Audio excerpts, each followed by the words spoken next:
The latest inflation data revealing a cooling in the housing market, but prices are still too high for many Americans. Here to explain the latest numbers and what's ahead for the rental market, Yahoo Finance's Rebecca Chen. Rebecca, in this report, we are seeing costs moderate just a bit, but they're still very high for so many people out there who are trying to rent their homes. Yes, that's correct, Shada. So what we're seeing from this morning's inflation number is that housing inflation has definitely been cooling down. But what that means really is prices are still growing, but at a way moderate level that we have seen in the past 2 years. The inflation data shows that the housing inflation is about 0.4. And this is sort of a good news, bad news. The overall inflation compared to last month was 0.2. So we are still higher than what we're seeing for the general number, but it is coming down from last month. So again, we are saying that this is sort of prices are coming down, but it is not coming down enough. And one thing that we always pay attention to is the rental inflation. In this month, it was 0.5 compared to last month. And what that really means is rent could be stabilizing for the time being, and that is what the data are showing.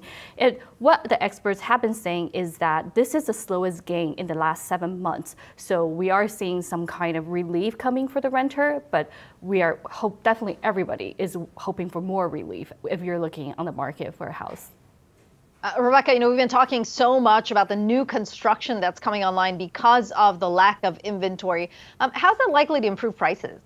The new construction that are coming online, while it does give a little bit more supply on the market, but what the problem with new construction is that a lot of those are luxury apartments. What that means is these are the apartments that's going to ask for premium rents from their renters. So in terms of affordability, they're not exactly affordable for everybody, but it does sort of give a little bit more supply on the market, and that will bring down prices a little bit in the future.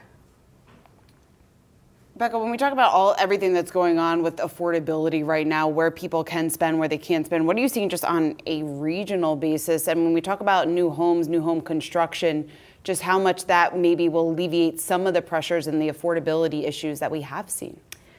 That's a great question, Shada. What we are seeing in terms of region is that the West prices are coming down.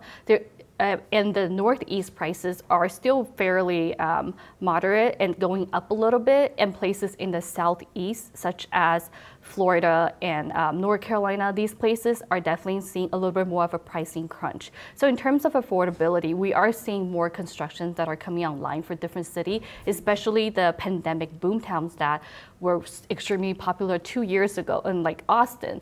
So we are expecting these places where a lot of constructions are coming online, the prices to pull back on them. But other places, areas where both prices and construction are still seeing a little bit of a crunch, renters and buyers might still have a struggling issue with affordability there. Rebecca Chen, thanks so much for that.